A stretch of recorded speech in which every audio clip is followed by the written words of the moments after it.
A gente estava falando principalmente, né, o que resume a nossa aula daquela semana, foi essa imagem aqui. Como o ser humano utiliza, né, dos seus recursos cognitivos e motores para utilizar os sistemas computacionais. E aí a gente falou da memória de trabalho, falamos da memória de longa duração, falamos, né, dos sensores, vamos falar dessa forma, dos sensores aí cognitivos que o ser humano tem para pegar essa percepção, né, da imagem, do som, e aí ele vai associar isso com a informação que está na memória de trabalho, né, daquela informação que ele está... Esse cara vai pegar isso que ele percebeu agora, seja visual, seja som, seja algum tipo de cheiro mesmo, né, dependendo da turma lá, dependendo de qual é o tipo de interação com o computador que ele está executando, vai associar isso com o que ele está carregado na sua memória de trabalho, aquilo que ele está, vamos dizer, concentrado fazendo. Gente, vamos lá? E aí, junto disso, com a sua memória de longa duração, aquilo que ele traz de experiência, que ele traz de vivência, ele cria, né, a sua percepção, ele identifica uma ação a ser tomada, e aí são os seus motores, né? A gente vai falar de sensores e motores, a gente vai falar isso já na próxima aula. É aí que ele toma uma ação e verifica o resultado, né? Então, depois nós fizemos uma atividade que foi a primeira vez que uma pessoa que nunca utilizou um MacBook, ele identifica a tela inicial do sistema operacional. E aí nós definimos um padrão, né, de usuário que não é expert como a gente, que não tem conhecimento computacional como a gente tem, mas também não é uma pessoa que está chegando agora à computação, né? É aquele nosso primo que já tem 16 anos, que nasceu com o computador em casa, que já tem as suas aventuras, e aí ele bate o olho, e aí, por exemplo, algumas coisas que são muito curiosas acerca desse sistema operacional. Essa barrinha aqui em cima, né, que o Windows não tem, né, o Windows ainda é massivo na sua, né, na quantidade de usuários, principalmente no Brasil. A gente encontra isso em algumas distribuições do Linux, até umas versões anteriores do Ubuntu. Uma característica que o MacBook, o iOS tem de diferente, né, o sistema operacional aqui, eu acho que, se eu não me engano, esse é o Leopard. Outra coisa que é diferente é que usualmente os ícones ficam na esquerda, né, usando o Windows, e usando o Mac, alguns ícones que são muito poucos nessa área, elas ficam alocadas aqui no canto direito. Se ele utiliza celular, essas bolinhas aqui embaixo representam alguma coisa para ele, né? Identifica o que, gente? Que tem mais áreas ali, né? Que tem mais opções aqui. Existem aí alguns atalhos que, lógico, que na hora que ele olhar isso aqui, todas essas figuras nos sistemas operacionais que ele está acostumado a utilizar, significa alguma opção, alguma possibilidade de ação. Então, todo ícone que ele verificou lá, até hoje nos Windows que ele utilizou, dava para ele a noção de que, se clicasse aqui, aconteceria alguma coisa.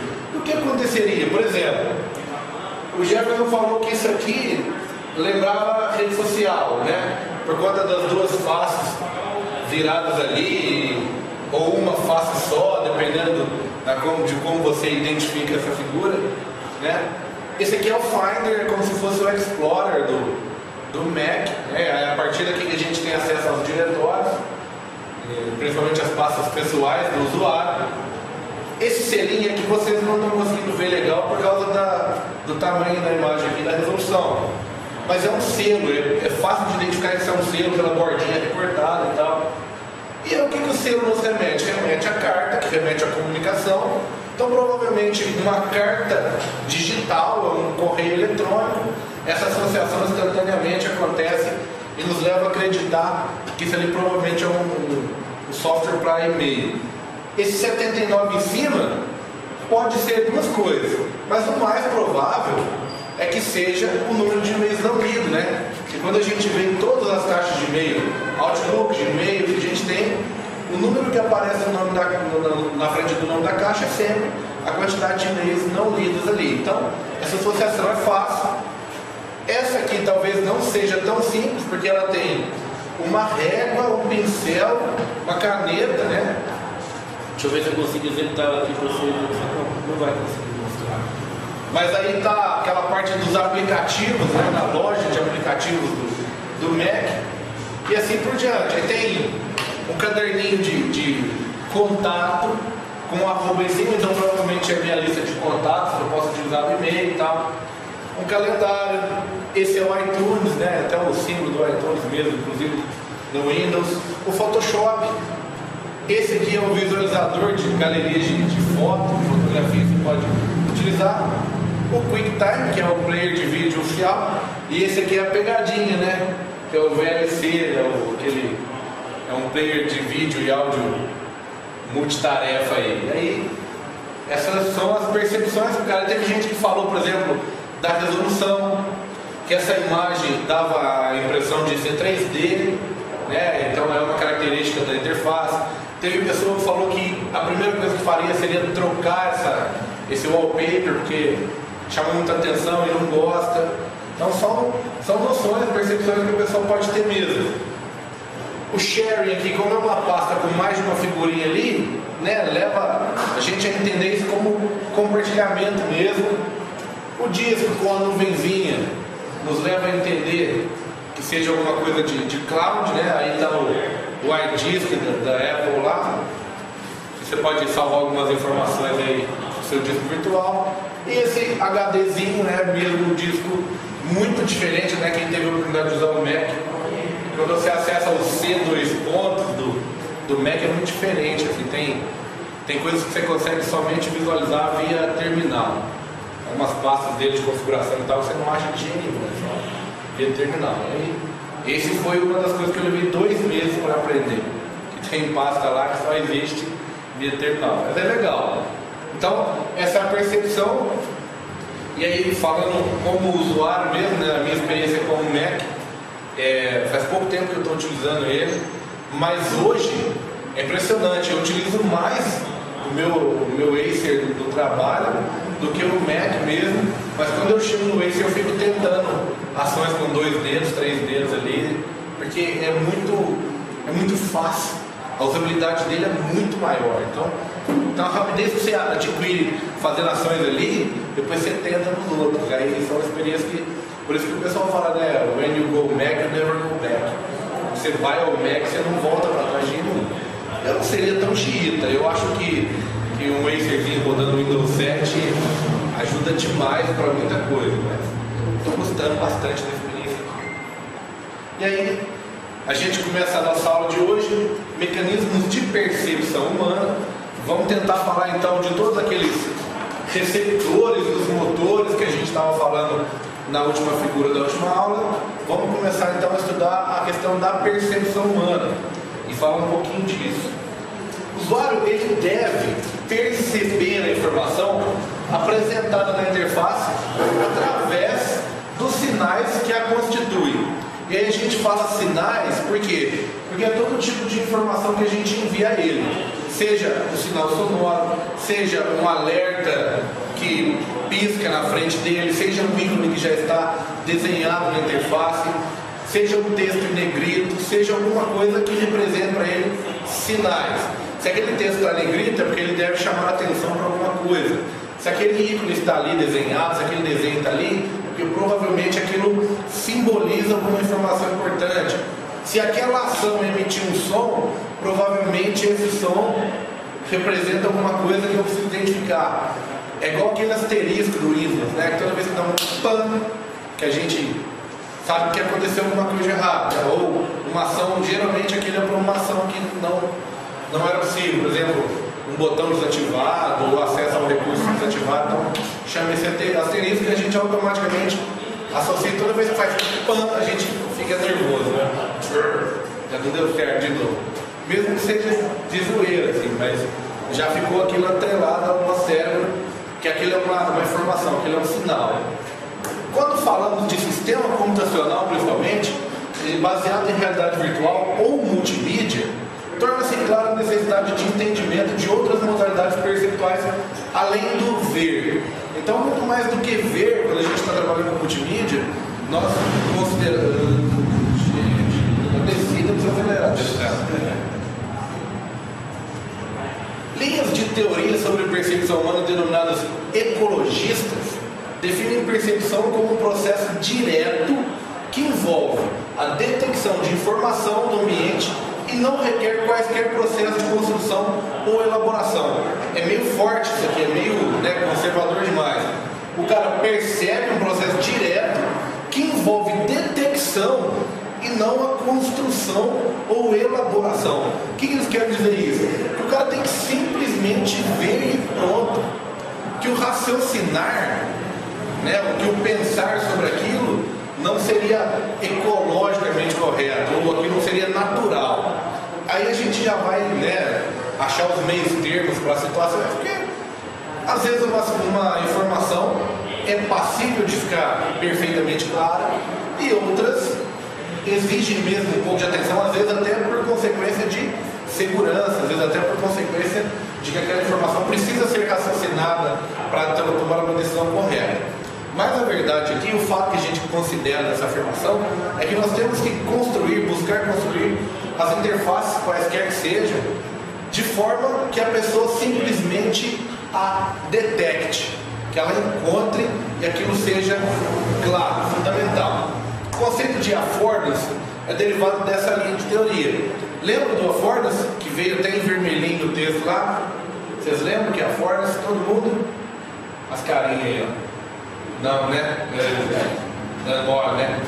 O affordance, gente, é a característica que o objeto tem de ser autoexplicativo, vamos considerar assim, o exemplo da tesoura. Eu olho para o objeto e eu automaticamente identifico como aquele objeto precisa ser utilizado. Lembra disso? Beleza? Agora, você não vai esquecer mais tarde, né? Quarta-feira eu te pergunto de novo. E aí o que acontece? Por exemplo, esses controles, o que a pessoa... Isso. O que acontece? Eles inventam certo chanfro, a parte de cima ela ganha uma cor diferenciada.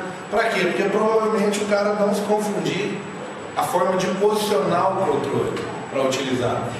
Talvez, mas a impressão, a grande sacada desse affordance é que a pessoa olha para o objeto, olha para a interface e automaticamente ela identifica, ela detecta a forma correta de utilizar o objeto ou a interface.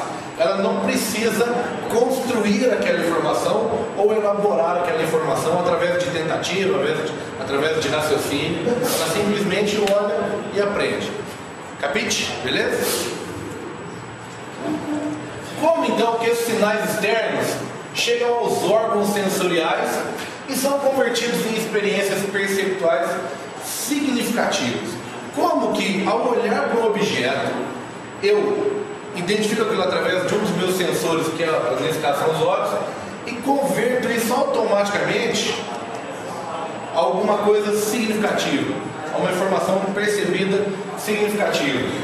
O modelo mais simples para responder isso é baseado na teoria de reconhecimento por casamento de padrão. Esse é o grande mistério da fé, certo? A ideia do template, a ideia do padrão, saca só. Isso aqui parece alguma coisa para vocês? Qual que é o padrão parecido com esse? E com esse? O que tem de padrão nisso?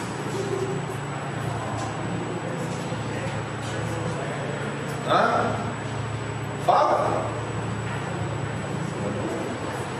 Gente, o que tem em comum ali? Parece um rosto? É isso? Exatamente isso. Parece um rosto, não é? Agora toda vez que eu te falar, isso aqui parece um rosto, mesmo quem não tenha identificado, esse está sorrindo, esse cara parece um Lula molusco, rabugento, esse cara ele é meio muito canheta, né? E esse aqui parece o Todo Mundo em Pânico lá. Mas já eu distribuí para vocês a informação do padrão do rosto. E aí fica fácil de identificar esse padrão. Simplesmente, essas imagens tem nada a ver com interface. Eu só botei aqui para a gente falar porque fica suscetível. Automaticamente eu vejo isso e vejo o rosto. Tem até um Tumblr na internet que é Faces Everywhere, já viu isso aí? Tipo, o cara pega onde ele vê o rosto em tudo, assim, em ponte. É curioso, vale a pena a gente olhar esse Tumblr. Certo? Obviamente, rejeita-se facilmente esse modelo para explicar o reconhecimento humano de padrões. O sistema computacional recorreria a um pré-processamento, né? Um sistema mais poderoso e flexível é necessário para dar conta da capacidade humana de reconhecimento de padrões. Quer ver uma outra coisa interessantíssima que nós fazemos e o nosso cérebro faz e é quase impossível de explicar como é que isso funciona? Inteligência artificial. Eu vejo o Rodrigo agora e vejo ele de novo daqui 20 anos. Eu reconheço o Rodrigo. Se ele tivesse salvado um login através da sua foto, da utilização da webcam do seu notebook, daqui 20 anos essa série não funcionaria mais. Entenderam? Porque o rosto dele mudou alguns padrões, mas o nosso cérebro ele é capaz de identificar aquilo. E é por isso que quando a gente é visto por um senhor com 10 anos, depois esse mesmo senhor vê a gente com 30, nossa, você não mudou nada. Que eu mudei, velho. Cresci, engordei, fiquei careca, manchei a cara tudo de fazer barba na reza. Não é que eu não mudei nada, eu mudei tudo, cara. O cara não mudou nada. São esses padrões que o nosso cérebro identifica e, né, o computador precisa de outros elementos para que esse processamento aconteça e seja eficiente. Como a informação que chega ao nosso órgão de sentido é interpretada? Ok, nós entendemos então que nós trabalhamos a percepção, nós trabalhamos esse conceito da percepção através de associações de padrão, o casamento de padrão. Até aí ok, né? O que eu faço? Eu pego o que eu conheço de lixeira e quando eu vejo no sistema uma lixeira, eu identifico que lá eu vou colocar aqueles que eu não quero mais. Simplesmente porque eu fiz um casamento de padrão. Uma lixeira no meu sistema operacional deve funcionar da mesma forma que uma lixeira no mundo real. Isso é um casamento de padrão. Certo? Entendido? Então são essas situações. Mas agora, como que essa informação chega ao nosso órgão de sentido? Como que isso é interpretado? Nossos erros são reveladores ao mostrar pontos onde a nossa interpretação falha. Artistas usam intencionalmente regras de construção de percepção. Sabe aquelas imagens que a gente vê na internet que deixa a gente louco? Se a boneca está rodando para a esquerda, está rodando para a direita, aquele negócio me deixa traumatizado, cara. Mas olha isso aqui. Nessa imagem, o que vocês estão vendo aqui? Uma mulher? Todo mundo está vendo uma mulher? Você está vendo um cara tocando um saxofone. A partir de agora todo mundo vai ver um cara tocando um saxofone. Certo? Agora ensinem o Rodrigo a ver aqui uma mulher. Você está vendo uma mulher, Rodrigo? Aqui ó, o olho, o outro olho. Entendeu? E nessa imagem aqui, o que vocês estão vendo? Nada? Se eu falar para vocês que tem um dálmata nessa imagem. Tem um dálmata nessa imagem. Louco, né, cara? Então, tá vendo? O nosso cérebro, ele comete alguns erros de interpretação, sim. Né? Nosso órgão sensorial não é perfeito. Então, isso também é considerado, certo? Um fator humano, isso é uma condição humana. Né? Você não viu o dálmata? Ele está aqui, ó, a orelha dele caída aqui, ele está farejando no chão, essa é a barriga dele, viu aqui a pata. Você não viu? Viu agora? Louco, né, cara? Você vai ajudar a hora. Aí daí para trás, depende dos seus dados. Aqui tem um Opala. Depende do que você usar, velho. É igual aquele da internet, o cara foi no hospital, né? e entrou dando queixa de foi atropelado por um unicórnio. De repente. Mecanismos ainda dessa percepção. Uma informação pode ser ambígua por falta de informação relevante ou por excesso de informação irrelevante. Vamos voltar de novo e resgatar aquele conceito da simplicidade, da clareza, da visualização lá.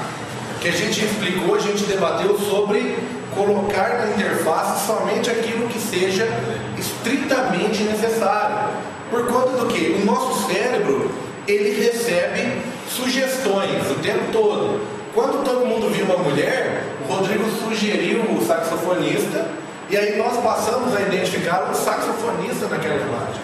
E às vezes até sobrescrevemos a mulher naquela figura, certo? Nosso cérebro, ele recebe sugestões, seja por falta de informação relevante, né? Por exemplo, essa figura mal postada, ou então por excesso de informação irrelevante, né? Porque, por exemplo, aqui ainda eu não tenho a definição clara do cachorro e tenho excesso de ruído nessa imagem.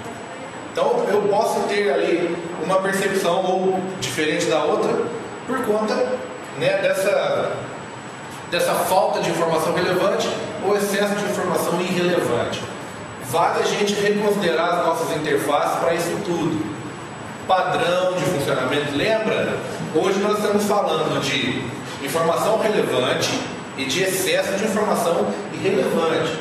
Vamos parar para refletir acerca das interfaces que nós viemos construindo durante o tempo, né? Que um botão funcionava de um jeito numa página e na outra página um botão já funcionava de outro jeito, né? E que um link tinha uma cor e o outro link tinha uma outra cor, mas elas tinham a mesma hierarquia dentro da minha página, né? E mais no finalzinho nós vamos falar, acho que esse pincel está acabando, nós vamos falar de semântica.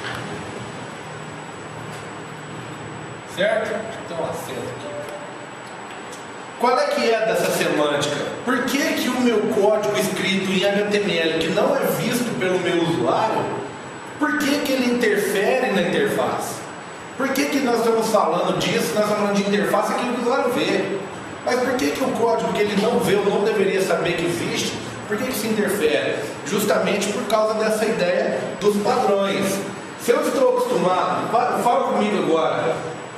Quem vocês já viram navegando em site que dá duplo clique em link? Vocês nunca viram ninguém fazer isso? Você vê? O cara vai no link, né? Porque ele identificou que quando ele quer entrar em algum diretório no seu computador, ele clica duas vezes, né? Não é? Porque ele, provavelmente esse cara veio usando o computador antes de usar a internet, né? Esse cara utiliza mais, por exemplo, software RP, alguma coisa nesse sentido, e aí ele costumou dar duplo clique, seja link. É link, é duplo clique. E nós sabemos que links que formam mãozinha no mouse lá, né, o pointer, ele precisa de um clique só, né? E aí eu vou falar para vocês o contrário.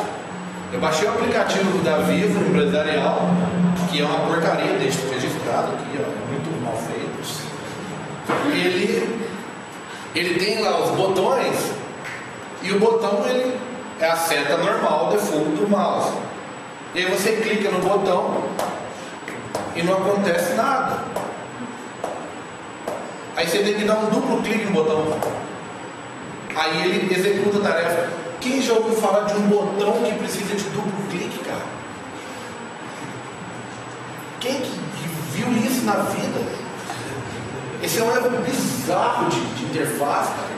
Botão é botão, ele existe para executar uma ação. Então simplifica a ação, cara. Você não vai botar o cara passar o mouse em cima, porque já é demais. Ele pode passar sem querer ali e executar sem querer. Mas um clique no botão é suficiente. Sou eu que estou dizendo isso? É esse cara aqui que está falando isso? Ou são os padrões que o universo computacional desenvolveu? Né? Então, um botão é uma ação, né? Ele chama uma ação através de um clique, não é isso? que o Visual Studio propõe para a gente, inclusive. Quando você clica 2 vezes no botão da interface, qual é o evento que ele cria para você lá? É o on-click, né? Para um clique só.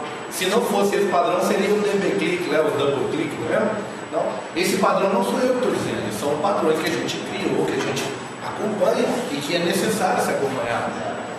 Tinha alguma coisa escrita na tela, você clica 2 vezes na opção desejada, e o cara fez um botão por simples estética, e aqui, na verdade aquilo é um link, sei lá que diabo que é aquilo, que link também não precisa de duplo clique. Estão entendendo? Onde que eu quero chegar com esse meu raciocínio? Então, nós estamos falando de padrões e de informação necessária em falta ou desnecessária em excesso. Tudo que está na interface é informação, não só aquilo que é relevante, está lá a informação.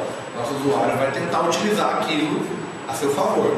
Ele vai olhar a quantidade de GIFs pulando que eu pus na tela e vai tentar aprender com aqueles GIFs lá onde que é que ele vai para executar a atividade que ele deseja. Show, beleza? Sabe essa imagem aí, ó? Dá pra ver o que aí?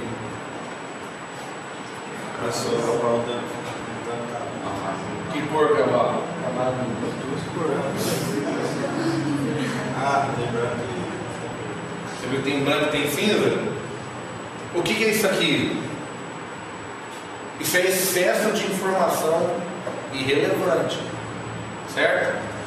Percebam que os traços que definem o cavalo branco e o cavalo preto têm a mesma espessura. Então eu não posso dizer para vocês que o cavalo branco é que era a imagem, ou o cavalo preto é que era a imagem, as duas imagens. Na verdade isso aqui, né, como se a gente parar e analisar um pouquinho, a gente vai perceber que a imagem foi feita para ser assim mesmo. O cavalo preto indo e o cavalo branco voltando. Mas isso, a princípio, não representa muita clareza, não é muito simples de identificação. Tranquilo? Final dessa parte então, que é o fechamento daquela outra, a gente veio falando das percepções humanas. A gente vai continuar falando disso agora no próximo slide, mas eu quero que essa mensagem dos padrões fique na cabeça de vocês, porque a nossa aula de hoje, esse ponto era exatamente sobre isso. Mas você não gosta dos fuzis dele? Eu particularmente, cara, aí é usual meu. Eu mesmo no Windows sempre utilizei o desktop como área de transição de arquivo. Ou eles iam para algum lugar, ou estavam sendo usados por um período, ou eu ia deletar aquilo uma hora ou outra. Mas é a minha forma de utilizar a área de trabalho. Porque tem esse nome, a área de trabalho, na minha opinião, é para eu usar enquanto eu estiver trabalhando aqui. Não é para guardar, não é depósito, não é repositório, nada. Mas isso não é um padrão, isso é a minha opinião. Certo? O que eu sempre gostei, isso eu acho que está correto, é de clareza. A gente vai estudar, já quando a gente vai falando de interface web, e tem uma lei, é uma lei de interface para web, que propõe que 30% da área útil do seu site seja área de suspiro, ou área de respiro, melhor dizendo. Suspiro é engraçado assim. Seja área de respiro. Para quê? Para eu não ter uma caixa de notícia colada numa caixa de alerta, colada num banner, e aquilo, o cara não tem certeza se trata do mesmo assunto ou se são informações diferentes. Então, a gente vai perceber isso não é utilizado em todo momento, mas existe essa regra de usabilidade aí, de que a gente tem que ter um espaço suficiente para que a pessoa identifique o início de um bloco, o início de uma informação, o seu fechamento e o início do próximo, que tem essa área ali de respiro, essa área para que ele perceba com clareza a distância entre uma informação e outra. Beleza? Vamos falar então desses paradigmas da computação humano-computador e o design de interface. Nós vamos falar primeiro engenharia de software, né, que exerce grande influência na interface humano-computador, na nossa disciplina, e do design e desenvolvimento de software, design industrial e de interfaces também. O que é isso? Quando a gente pensa em computação, nós, como estamos trabalhando mais com a parte web e desenvolvimento de software, seja embarcado, seja aplicativo para móvel ou para desktop, nós identificamos essa questão de interface somente para tela de computador. Mas nós estamos tratando também de utilidades de hardware, alguma automação. Vocês tiveram a oportunidade de trabalhar com algum Raspberry, alguma coisa dessas plaquinhas de automação? Ou não? Trouxe, vocês viram lá? E simplificou muito, né? Antigamente programar um pique era um parto, a galera ficava careca nessa fase da faculdade lá. E hoje em dia o Raspberry simplificou muito, né? E existe agora, já começou a surgir uma certa concorrênciazinha aí, um Cubebox aí, uns computadorzinhos que facilitam muito o contexto. E a ideia é essa de que a engenharia do software, a engenharia mecânica e o estudo do design influenciam demais, inclusive o desenvolvimento de software, porque nós entendemos a forma como o ser humano utiliza ferramentas. E aí essas instruções que vêm dessas áreas de conhecimento influenciam a forma como nós nos mobilizamos e modelamos as interfaces. A tal aí, ó, da engenharia cognitiva, nós falamos dos sensores, né, dos nossos perceptores lá atrás, a gente estava falando de como que o ser humano entende, identifica a informação, aquilo que é disposto para ele. E agora nós estamos falando da engenharia cognitiva, que é a forma como ele aprende, que ele contextualiza. Nossa mente tenta fazer sentido das coisas que vemos ao nosso redor.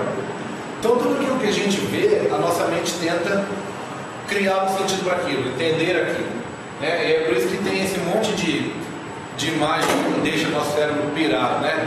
Você olha para uma imagem preta e branca, quadriculada, parece que ela está piscando umas bolinhas pretas ali dentro, ou espiral. Vocês já viram aquela escada que ela não tem fim? Já viram essa imagem? Eu devia ter trazido. A escada ela faz como se fosse um símbolo da suástica, assim, ela começa e termina no mesmo ponto na imagem, e não dá para entender onde que ela começa e onde que ela termina propriamente. Por quê? Porque o nosso cérebro tenta criar um entendimento para aquilo, tenta fazer tudo que a gente vê fazer sentido. E aí, esse é um padrão que a gente considera. O nosso cérebro funciona dessa forma. Frequentemente encontramos novos objetos ou novas apresentações para antigos objetos no dia a dia, enquanto estamos realizando alguma tarefa, né? Uma intenção é criada para satisfazer uma meta. Então, eu identifico um objeto, então eu crio uma intenção. Já a gente vai ver uma imagenzinha e nós vamos entender essa ideia da intenção, da ação, e aí vai ficar mais claro. Mas então eu tenho uma meta a atender, a atingir, tenho objetos disponíveis, interfaces disponíveis, eu crio uma intenção para esses objetos, né, com ações visando a atingir uma meta. A diferença entre a meta desejada e o estado atual do sistema de origem a uma intenção, em termos psicológicos, que é traduzido em uma sequência de ações. Então o que é isso? Eu tenho uma meta a ser atingida, eu reconheço o estado atual daquele objeto, daquela interface, e a partir daí eu defino ações. Portanto, o caminho da intenção para a especificação de ações requer a consideração do mapeamento entre mecanismos físicos e o estado do sistema. Então eu identifico o que eu quero fazer, qual é o meu objetivo, qual é a minha meta, qual é o status do ambiente agora, da interface agora. E aí, a partir daí, eu crio um mapeamento, nós já falamos desse mapeamento antes, eu crio um mapeamento, né, de ações, ou mesmo de interpretações, e essa é uma relação entre mecanismo físico, ações da minha parte, E estado do sistema. Então, por exemplo, eu desejo encerrar uma aplicação. Eu olho a aplicação, vejo que ela está em primeiro plano na minha tela, o meu mouse está disponível. O que eu tenho a meta? Fechar essa aplicação.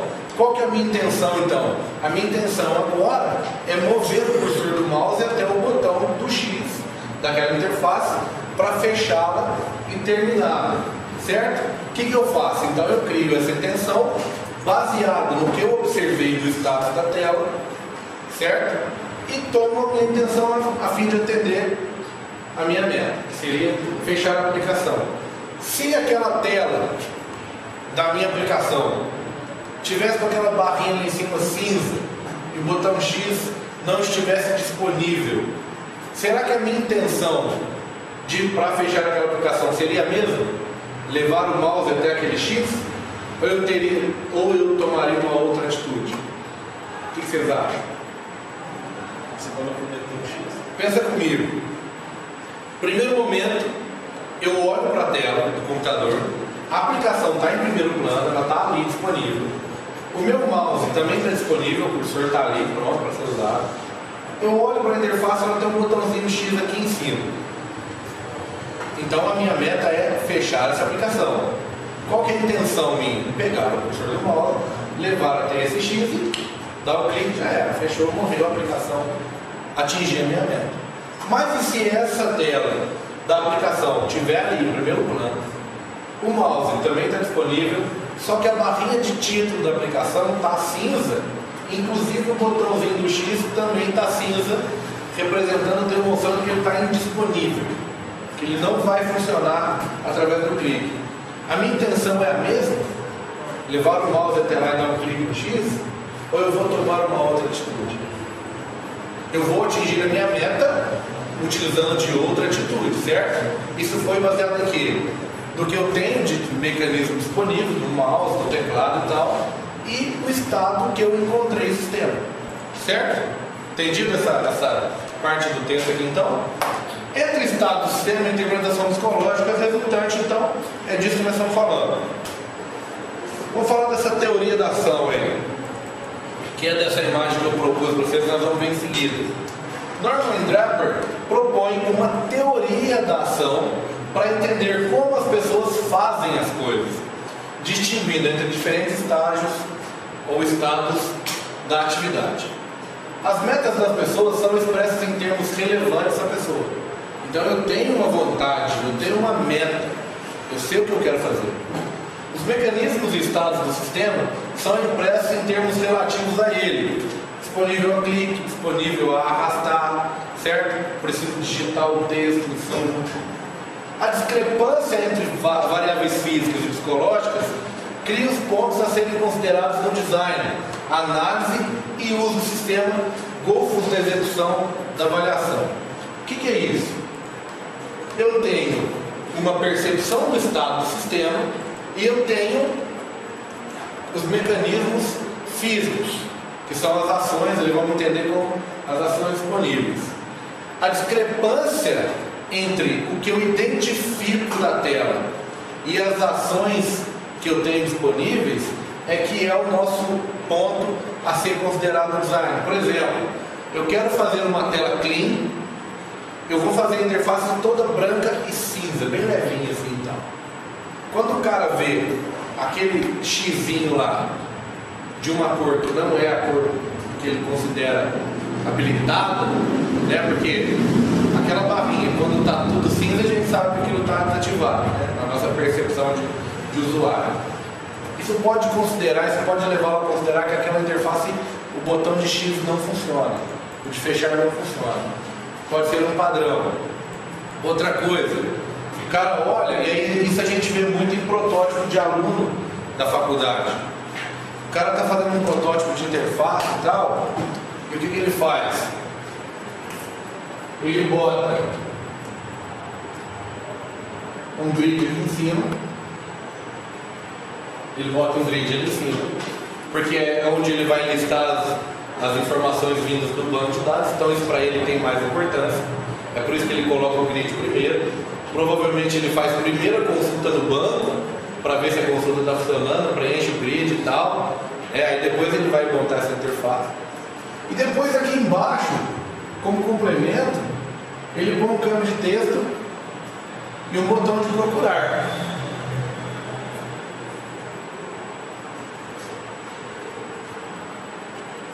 E o que acontece? Quando ele abre a interface, esse grid está vazio. Aí ele vem aqui nessa caixa de texto, começa a digitar e clica no procurar. Aí o grid preenche, né, com os resultados que o banco de dados trouxe para ele, daquela consulta que começou com o Tiago.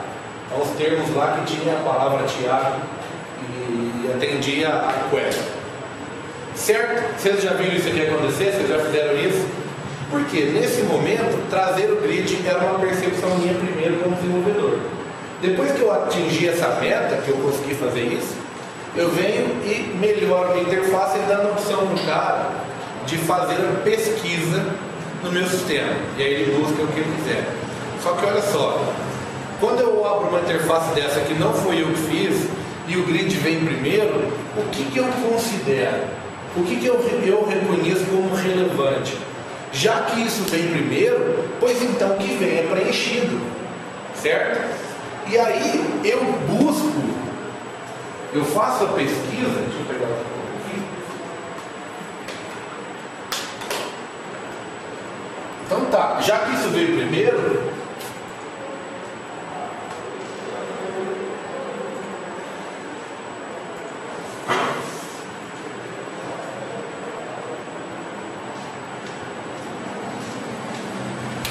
então que isso fosse utilizado primeiro e eu utilizasse o campo de busca no segundo momento se fosse preciso.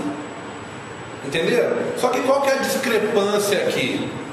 Eu entendo o buscar como opcional, mas ele é obrigatório, porque o banco só vai retornar para mim alguma coisa nesse grid quando eu fizer alguma pesquisa com no mínimo 3 letras. Entenderam qual é a discrepância nesse caso? Da minha interpretação de estado e das ações disponíveis e necessárias da minha interface? A gente não comete erros semelhantes o tempo todo? Pode ser interface assim ou não. Por quê? Porque ali a gente volta naquele slogan lá atrás. Usuário não é designer, designer não é usuário. Eu não estou fazendo essa interface para mim. Se eu preciso que o cara digite alguma coisa para que esse grid seja preenchido, pois então que a minha interface seja o contrário.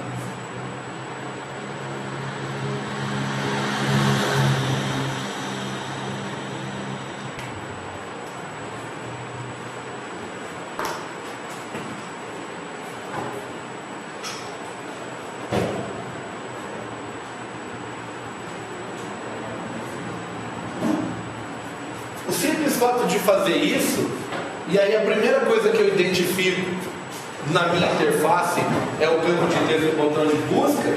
Se esse grid veio vazio, eu já considero que ele está vazio porque eu tenho uma ação primeiro executar, que é uma busca primeiro executar. Fica mais simples, fica mais perceptível, fica mais simples a interação.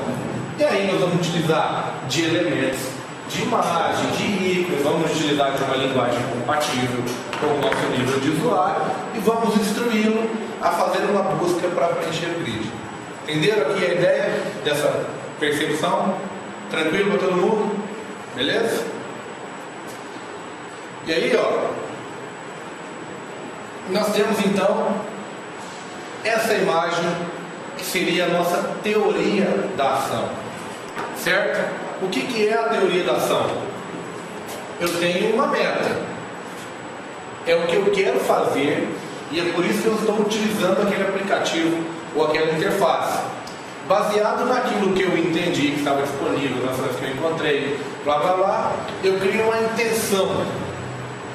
Por exemplo, eu quero me cadastrar no site. Aí eu vou, cadastre-se, cliquei e o site me oferece um formulário extenso de campos que eu devo preencher. Qual é a minha intenção agora? Preencher os campos para quê? Para atingir a minha meta, que é cadastrar-me no site. Entendeu? Contexto de meta, dimensão. Então eu encontro ações a serem executadas. Quando o campo é de texto, eu digito dentro dele. Quando o campo é um combo box, um select box, eu clico e escolho a opção. Quando o campo é um rádio, eu marco uma ou mais de uma opção. Aliás, quando é um checkbox. Quando ele é um rádio, eu escolho uma dentre as opções. Não são as ações que estão disponíveis para mim? Certo? Então eu encontrei ações disponíveis baseadas nas intenções que eu percebi naquela interface, que vai atender a minha meta, que é de me cadastrar no site. Certo? E aí eu executo isso. Então, ok, tem que fazer. Quando eu faço isso e dou enviar, né, toda a ação completa, eu tenho uma interpretação.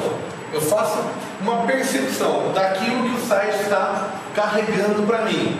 Se ele carregou o formulário de novo, eu percebi automaticamente, opa, esse formulário é o mesmo que eu digitei anteriormente. Eu faço uma interpretação dele. Asteriscos vermelhos na frente de campo, texto, o seu CPF não encontra cadastrado, seu CPF está no formato incorreto. Entendido? Compreenderam a questão do percepção? Eu olhei e entendi aquilo. Então eu interpreto o que está sendo informado para mim e avalio. Se a mensagem for, seu CPF foi digitado de forma incorreta, eu vou fazer o quê? Eu vou procurar onde está o CPF, ver onde que eu errei o formato e corrigir. Agora você está falando assim, digite o seu número de passaporte para cadastrar. Aí a minha avaliação pode ser duas: levantar aí na gaveta, buscar o passaporte, ou fechar esse site porque eu não tenho passaporte, eu não quero, acho essa informação desnecessária para o site que eu quero cadastrar. Certo? Isso vai me levar aonde? De novo a minha meta. Eu cumpri a minha meta? Cumpri a meta? Sim ou não? Essa meta agora é a mesma? Porque eu posso trocar de meta. Não, a minha meta agora é mandar esse site para o inferno. Não precisa de passaporte. Certo? E eu vou tomar atitude baseada nisso. Vocês devem conhecer isso aqui,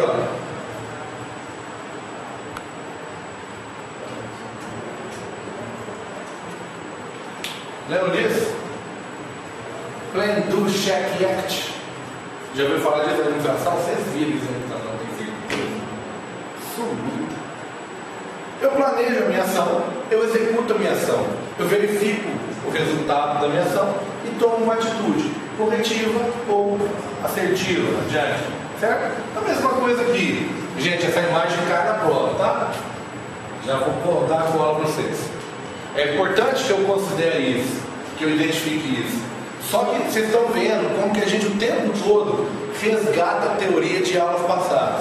O tempo todo a gente volta nos slogans, o tempo todo a gente volta em discussões que a gente teve, o tempo todo a gente está, por isso que a gente está fazendo essa aula canseira aqui de teoria, muita falação desse professor aqui. Né? Mas é importante, é necessário para que quando a gente sentar à frente de uma interface, seja nossa ou seja de outra pessoa, a nossa visão crítica seja diferente e embasada, certo? E nós entendemos agora, nessa ideia da teoria da ação, como que nós executamos uma atividade.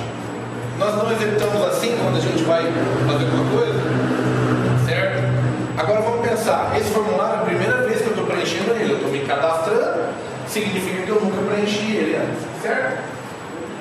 Outro fator, se isso aqui, a minha meta fosse lançar 25 notas de fornecedor que acabou de chegar no software da empresa onde eu trabalho há 12 anos, será que a minha intenção, as ações especificadas e a minha percepção principalmente seriam as mesmas?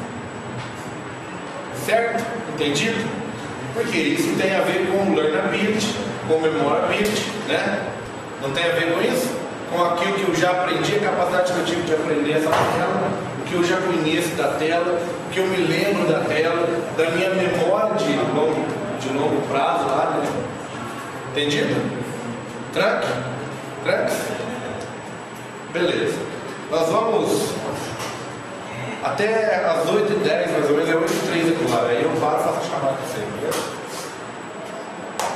Começa com a apresentação de saída da interface, a partir do qual o usuário passa pela atividade de processamento perceptual da saída, interpretação e avaliação, ou seja, comparação do estado do sistema com a intenção e metas originais.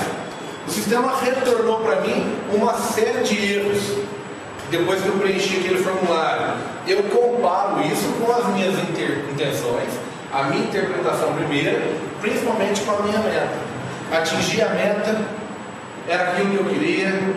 Se eu estivesse testando meu formulário, provavelmente era aquilo que eu queria, né? Se eu fosse um testador de interface, obter aqueles erros provavelmente deveria ser a minha meta. Isso aí. Mas utilizando, né, o conceito do usuário final, pode ser que não. Então ele vai fazer essa comparação. Vale a pena tentar de novo a informação que o site me deu acerca da minha falha, certo? E aí nós não estamos considerando neste caso um erro, nós estamos considerando isso um equívoco, né, um engano do usuário que digitou o CEP errado, que digitou o CPF errado, que deixou um campo necessário em branco. Isso não é um erro do sistema, isso é um equívoco do usuário, isso é um erro do usuário. Ok, a quantidade de informações que o sistema me deu acerca da minha falha primeira é o suficiente para que eu mesmo a corrija? Eu sou capaz de compreender e de executar corretamente agora? Isso vai de novo daquele conceito de feedback que a gente está falando, inclusive, nos do usuário, certo? O usuário, ele aprendeu a interface, inclusive porque ele recebeu informações e feedback correta, simples, condizente e o suficiente para que ele mesmo corrigisse a sua falha. Tranquilo? Beleza? A possibilidade que o usuário atravesse os golfos significa construir uma interface que se ajuste às necessidades do usuário de forma que possa ser prontamente interpretada e manipulada. Então é isso que a gente vem falando. O usuário também pode, ele próprio, ao custo de seus esforços, atravessar os golfos criando planos, sequências de ações e interpretações que movem a descrição de metas e intenções para os mais próximos da descrição requerida pelo sistema físico e não pela tarefa original. Então, uma vez que o sistema falou para mim, você não pode ir até tal opção, você pode ficar com essa ou com essa opção. Ele mesmo vai criar situações para resolver ali e chegar no seu próprio caminho. Quer ver um outro exemplo? Eu saio preenchendo um monte de informação. E aí ele pede para eu enviar uma foto para ficar lá no meu perfil desse site. Aí eu mando uma foto que eu tirei de uma câmera Nikon profissional e a foto tem 18 MB. Preencho todos os campos, encho o formulário de arquivo com a minha foto de 18 MB e mando. O sistema pega, grava as minhas informações no banco, não grava a minha fotografia, volta e fala para mim: você está devidamente cadastrado no sistema, mas a sua foto não pôde ser armazenada por exceder o limite máximo de 2 MB de tamanho. Você deseja enviar uma outra foto ou prefere fazer isso mais tarde? Não com essas palavras, mas nós já nos deparamos com essa situação uma vez. Eu tenho opção, eu posso entrar no sistema, num fórum, por exemplo, com a imagem padrão do site e colocar uma outra foto minha depois, quando eu tiver uma de 2 MB disponível. Ou eu posso pegar aquela foto de 18, abrir no Photoshop, diminuir ela, colocar no MB e subir ela de novo. Entendeu?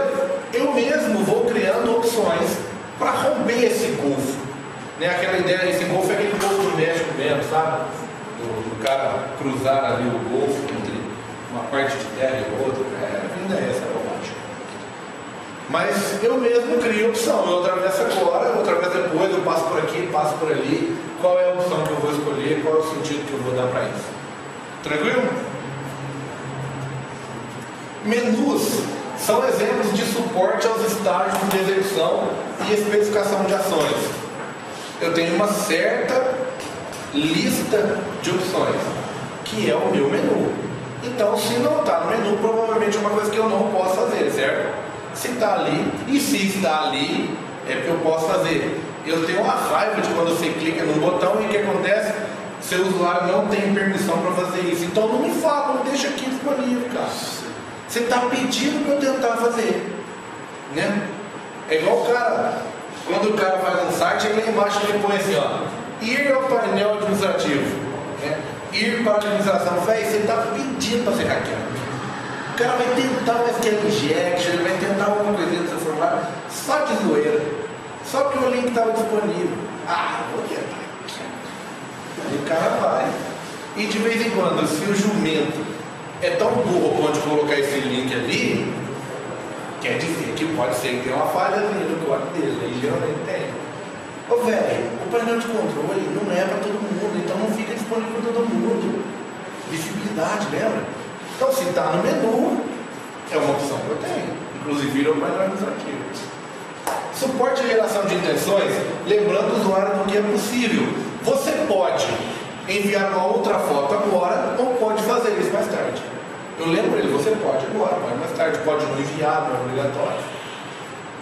Suporte a seleção de ação, e aí eu vou escolher se é Select Box, se eu vou deixar esse cara navegar entre menus, se eu vou deixar esse cara fazer, uma forma que eu vou deixar esse cara executar sua tarefa. Itens visíveis atuam como tradução direta para ações possíveis. Nossa, que frase poética, né? Itens visíveis atuam como tradução direta para ações possíveis. Um botão, que tem um lapisinho assim. Eu desenho bem demais, gente. Vocês não manjam. Um botão que tem um isso aqui é um lápis. Faber-Castell. Faber-Castell. Certo? Aqui. Tem um outro. Nossa, essa lixeira aqui vai ficar top.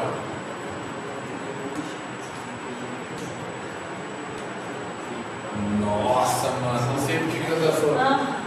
Olha que lixeira mais filé, velho. Isso aqui é arte abstrata. Se o Picasso tivesse feito essa lixeira aqui, ficava milionário de vender essa figura desse tamanho, cara. É porque eu não sou desenhista, não falaram para os outros que eu sou desenhista. Entendeu? Porque tem que eu vou dar para vocês aqui, não, porque eu sou um desenhista abstrato. Vocês iam curtir muito bem. Mas então, voltando aqui, eu tenho uma informação carregada na tela e tem essas duas opções. Significa que eu posso ou alterar essa informação que está aqui ou excluir essa informação que está aqui. Certo? Tem outra opção possível? Não, né? Só tem essas duas disponíveis, então itens visíveis já são automaticamente tradutores do que é possível ou não. De novo eu volto, coloco na tela somente o que é possível. Certo? É por isso que particularmente eu odeio quando o formulário da pessoa abre, o grid está aqui, o campinho de buscar de nome, e-mail e o botãozinho de buscar está aqui, e automaticamente aqui embaixo já está escrito salvar, editar, excluir. Cara, mas eu nem selecionei nenhum ainda. Como que a opção de salvar está disponível? Eu não marquei nenhum, cara. Sabe? Isso aí é o quê? Uma interface que a gente aprende no YouTube, né? Aprende em apostila, aprende em tutorial, porque o cara quer te ensinar o quê? Ele quer te ensinar ações do botão. Interface é por tua conta. Mas vamos considerar. Vocês já viram isso em software bacana, software que custou grana? Não vê, cara. Às vezes o botão está ali, mas está desativado. Por quê? Porque não tem como eu editar alguma coisa que eu não selecionei ainda. Por isso aquele botão está desativado. Oi? Tem outra coisa que me mata, é quando tem a opção gravar e alterar. Aí o trem está aqui, está preenchido já, vem preenchido. Aí tem o botão gravar e alterar. E aí, qual que eu clico agora? Eu quero gravar o que eu digitei de novo, ou eu tenho que clicar no alterar porque eu fiz uma mudança? Qual que é a opção correta? É um inferno, né, cara? No dia das outras tem que virar tudo. Essas coisas acontecem, né? Certo? Engenharia cognitiva conceitua a interface pelos seus dois lados, sistema e humano. Como que se sistema se apresenta e funciona, como o ser humano interpreta e atua. Mudando-se a interface pelo lado do sistema, através do design apropriado, muda-se a interface pelo lado humano, através de aprendizado e experiência. Então, se eu altero a interface, automaticamente eu altero a forma como o ser humano utiliza a interface. Na situação ideal, nenhum esforço psicológico deveria ser requerido para se atravessar um dos golfos. De novo, o cara executa por aquilo que ele percebe e não tem a necessidade de criar nenhuma informação. Entendido? Beleza, turma? Vocês estão entendendo? Hoje eu falei pra caramba, vocês falaram quase nada. Então, só para a gente matar esse assunto, design de interface no paradigma da engenharia cognitiva, portanto, relaciona 3 tipos de conhecimento: design, programação e tecnologia. Do ponto de vista do usuário, a interface é o sistema. Essa informação ela precisa ser gravada na nossa mente. Do ponto de vista do usuário, a interface é o sistema. Isso não se torna aquela discussão mercadológica sobre aplicativos que têm melhor interface vendem mais e podem custar mais caro. Isso volta ao conceito de um programador melhor do que o outro. Um programou em Java um sistema infalível, mas a interface dele é feia. O outro fez uma interface com um template que é linda, mas o código é um absurdo. Esse cara, para o cliente, é melhor programador que o outro. Certo? Por quê? Porque ele está considerando a interface. Para o usuário, a interface é o sistema. E por que nós consideramos no paradigma da engenharia cognitiva 3 fatores? O design, que vem das cores, dos signos, da disposição na tela, das formas, certo? Se eu vou utilizar sombra ou não, isso tudo interfere, inclusive na informação que eu quero passar, exportar para o meu usuário. Da programação, porque é necessário um código bem programado, bem elaborado, é necessário que o programador tenha condições, inclusive técnicas, de criar uma interface simples. Por que o cara te ensina aqueles 3 botõezinhos lá na interface e os 3 botõezinhos já estão ali? Porque ele está te ensinando o básico. Quando você se tornar um programador melhor, você vai saber fazer isso disponível ou não disponível, visível ou não visível. Então, o conhecimento da programação e, sobretudo, a disponibilidade que a linguagem de programação me dá, ela tem esse efeito nos eventos, ela tem esse efeito de visível e não visível.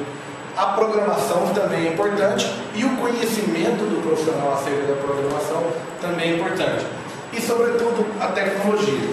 Não adianta eu querer fazer uma interface que tenha bordas transparentes se o trem não funciona com borda transparente. Certo? Não adianta eu querer fazer uma interface com resolução HD para rodar num Palm que tem 256 cores. Certo? Não adianta eu querer fazer efeito de transição se o troço tem 60 MB de memória. Estão entendendo? A tecnologia é um fator primordial. O conhecimento da programação e a qualidade da linguagem utilizada também é muito fundamental. E o design é que vai fazer a integração disso.